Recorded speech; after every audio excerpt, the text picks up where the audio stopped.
বিসমিল্লাহির রহমানির রহিম। সুপ্রিয় শিক্ষার্থী, আসসালামু আলাইকুম।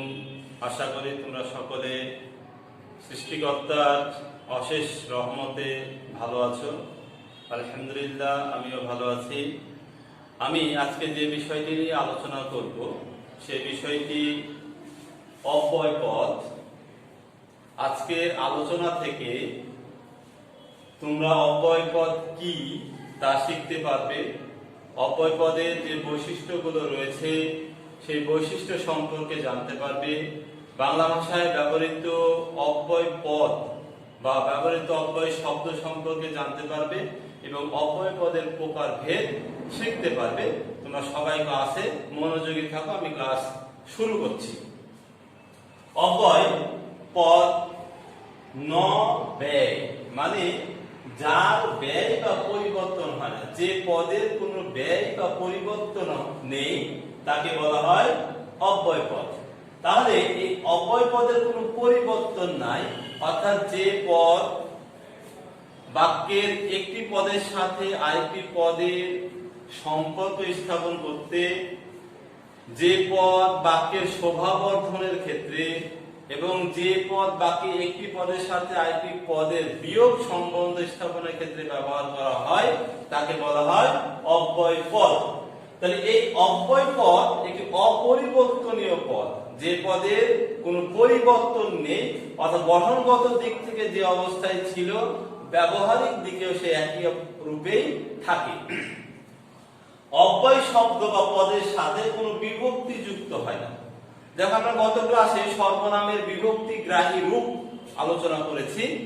সেই বিভক্তিগ্রাহী রূপ সর্বনাম পদেরও একটি বিভক্তি পদের সাথেও বিভক্তি চিহ্ন যুক্ত হয়, কিন্তু অব্যয় এমন একটি পদ যার সাথে কোনো বিভক্তি চিহ্ন যুক্ত হয় না। দ্বারা, দেয়া, কর্তৃক, হতে, থেকে, চে, র, এর, কে, রে, এই যে বিভক্তি বা শব্দ বিভক্তি গুলো রয়েছে এর কোনটি অব্যয় পদের সাথে ব্যবহৃত হয় না।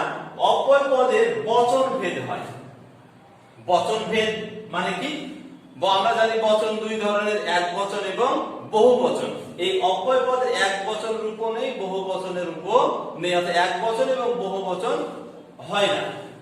অব্যয় পদের স্ত্রীবাচক এবং পুরুষবাচকতা নির্ণয় করা যায় না, অর্থাৎ আমরা যে যদি এমন একটি পদ বা শব্দ যে শব্দের স্ত্রীবাচকতা নির্ণয় করা যায় না বা রূপ নেই, পুরুষবাচকতা রূপ নেই, যেমন বাবা, মা, এটা একটা বিশেষ পদ। বাবা পুরুষবাচক শব্দ, মা স্ত্রীবাচক শব্দ। ভাই, বোন, ভাই পুরুষবাচক শব্দ, বোন স্ত্রীবাচক শব্দ।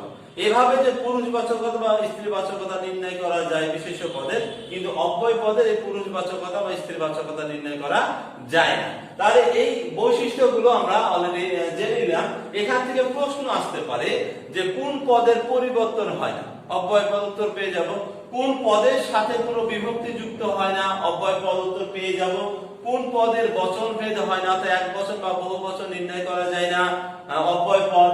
কোন পদের স্ত্রী ও পুরুষবাচকতা নির্ণয় করা যায় না, উত্তর পেয়ে যাব অব্যয় পদ। তাহলে আমরা অব্যয় পদের বৈশিষ্ট্য জেনেছি। এই অব্যয় পদের বৈশিষ্ট্যগুলো থেকে বহু নির্বাচনী প্রশ্ন আসতে দেখা যায়। বাংলা ভাষায় যে অব্যয় শব্দগুলো আমরা ব্যবহার করি সেই অব্যয় শব্দগুলোকে তিনটি ভাগে ভাগ করা হয়। একটি হচ্ছে বাংলা অব্যয় শব্দ। বাংলা অব্যয় শব্দ মানে কি? আমাদের যে শব্দগুলো রয়েছে তার মধ্যে প্রধানত উৎসগত দিক দিয়ে 5 ধরনের, তার মধ্যে 3টি ধরনের শব্দ রয়েছে যেগুলো আমরা বহুল ব্যবহার করি। এর মধ্যে বাংলা অব্যয় শব্দগুলো পরিবর্তিত শব্দ, অর্থাৎ সংস্কৃত থেকে বা তৎসম শব্দ থেকে যে শব্দগুলো পরিবর্তিত হয়ে আমাদের বাংলা ভাষায় ব্যবহৃত হয় সেই শব্দগুলোকে বলা হয় বাংলা শব্দ। এই বাংলা অব্যয় শব্দগুলোর মধ্যে রয়েছে আর, আবার, ও ইত্যাদি। তৎসম শব্দ সংস্কৃত ভাষা থেকে যে শব্দগুলো সরাসরি কোনরূপ পরিবর্তন ছাড়াই আমাদের বাংলা ভাষায় গৃহীত হয়েছে বা বাংলা ভাষায় ব্যবহৃত হয় সেই শব্দগুলোকে বলা হয় তৎসম অব্যয় শব্দ। যদি, সদা, হঠাৎ, বরং, পুনশ্চ, দৈবাৎ, তারপর অর্থাৎ ইত্যাদি বহু শব্দ রয়েছে যে শব্দগুলো আমরা বাংলা ভাষায় ব্যবহার করি। এই শব্দগুলো অব্যয় শব্দ। বিদেশি ভাষা থেকে অনেক শব্দ আমাদের বাংলা ভাষায় এসেছে এবং সেই শব্দগুলো আমরা ব্যবহার করি, যেমন খুব, আলবত, মারহাবা, সাবাস, খাসা, মাইরি। এই শব্দগুলো হচ্ছে বিদেশি অব্যয় শব্দ। এই শব্দগুলো আমরা এখন বর্তমানে বাংলা ভাষায় ব্যবহার করে থাকি। তো বাংলা ভাষায় যে অব্যয় পদগুলো আমরা ব্যবহার করি, সেই অব্যয় পদগুলোকে প্রধানত 4টি ভাগে ভাগ করা হয়। অব্যয় পদ প্রধানত 4 প্রকার।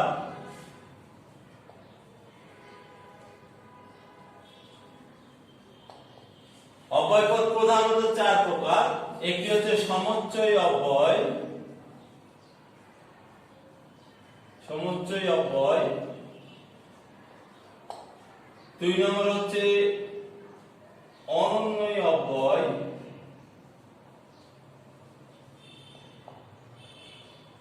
3 নম্বর হচ্ছে অনুসর্গ অব্যয়,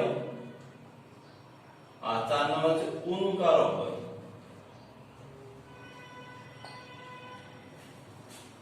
তো আজকের ক্লাসে আমরা শুধু সমুচ্চয় অব্যয় নিয়ে আলোচনা করব। এই সমুচ্চয় অব্যয়টি বাক্যের একটি পদের সাথে আরেকটি পদের সংযোগ, বিয়োগ এবং সংকোচন সাধনে ব্যবহৃত হয়। সমুচ্চয় অব্যয়কে আবার 3টি ভাগে ভাগ করা হয়, 3 ধরনের। একটি হচ্ছে সংযোজক অব্যয়,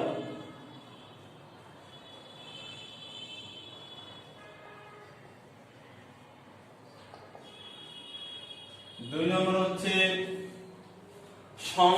বিয়োজক অব্যয়, আর 3 নম্বর সংকোচক অব্যয়। তো সংযোজক অব্যয় যে অব্যয় পদ বাক্যের একটি বাক্যের সাথে আরেকটি বাক্যের একটি শব্দের সাথে আরেকটি শব্দের সংযোগ সাধনে ব্যবহৃত হয়, সেই অব্যয়কে বলা হয় সংযোজক অব্যয়। আমরা উদাহরণ দিই।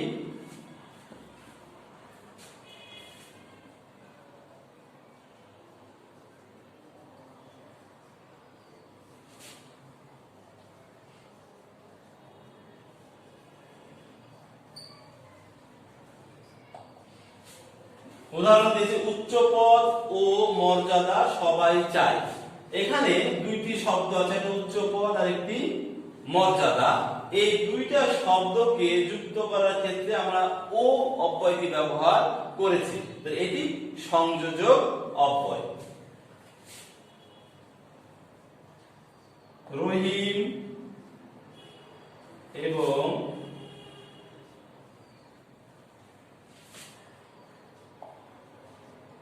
করিম স্কুলে যায়। তাহলে এখানে রহিম স্কুলে যায়, করিম স্কুলে যায়, 2টা বাক্য। আমরা এবং দিয়ে এখানে এই 2টা বাক্যকে একটি বাক্যে পরিণত করেছি বা রূপান্তর করেছি। রহিম এবং করিম,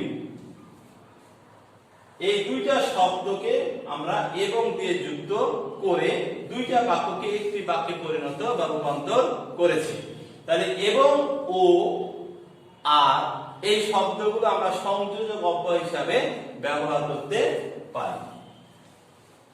প্রভৃতি আমাদের সংযোজক অব্যয় পদ রয়েছে। 2 নম্বর হচ্ছে বিয়োজক অব্যয়।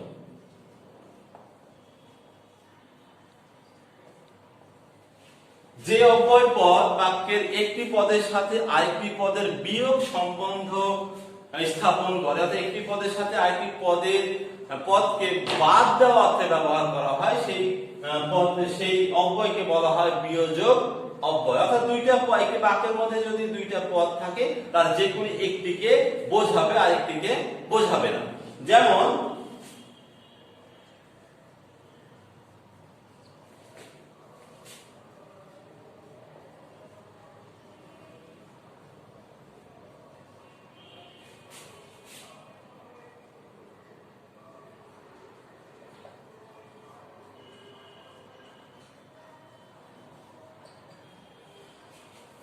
হাসেম কিংবা কাসেম এর জন্য দায়ী। এখানে 2টা, একটি হাসেম আর একটি কাসেম, 2জন ব্যক্তি। 2জন ব্যক্তি কিন্তু দায়ী নয়। যে কোনো একজন দায়ী, অর্থাৎ দুজনের মধ্যে যে কোনো একজনকে বোঝানো হচ্ছে এবং একজনকে বাদ দিয়ে দেওয়া হচ্ছে, অর্থাৎ দুইজনকে না বুঝে একজনকে বাদ দেওয়া হচ্ছে, বিয়োগ সাধন করা হচ্ছে, অর্থাৎ তাকে বলা হয় বিয়োজক অব্যয়।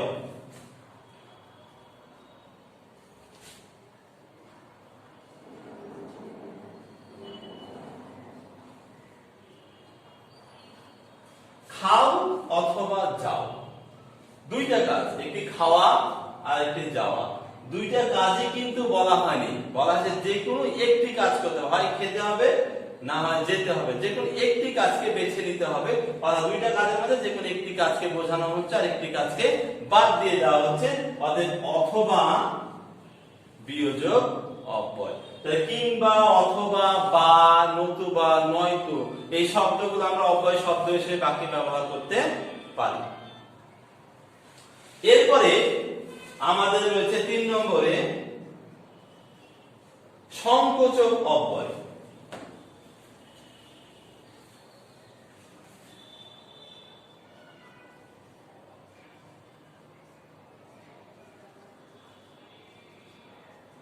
সংকোচক অব্যয় শব্দের অপকর্ষতা বোঝাতে যে রূপটি আমরা ব্যবহার করি সেই রূপের অর্থকে বলা হয় সংকোচক অব্যয়, অর্থাৎ এই শব্দটি আমরা বাক্যে ব্যবহার করব, কিন্তু এই শব্দটি ব্যবহার করার ফলে বাক্যের অর্থগত দিক দিয়ে, মর্যাদাগত দিক দিয়ে হানি, অর্থাৎ হানি করে মর্যাদা হানি ঘটাবে, তাকে বলা হবে সংকোচক অব্যয়। যেমন লোকটি বিদ্বান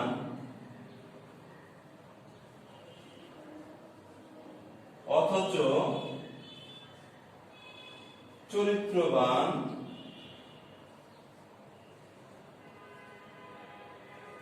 নয়।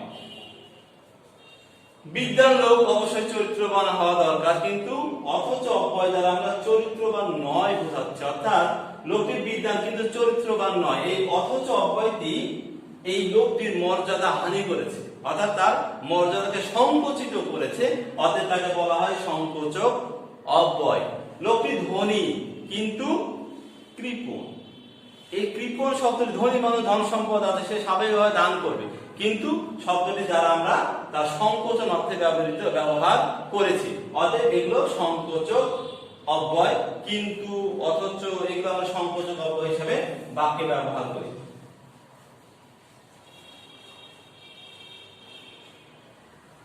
তাহলে প্রিয় শিক্ষার্থী, আজকে আমরা সমুচ্চয় অব্যয় নিয়ে আলোচনা করলাম এবং অব্যয় নিয়ে আলোচনা করলাম।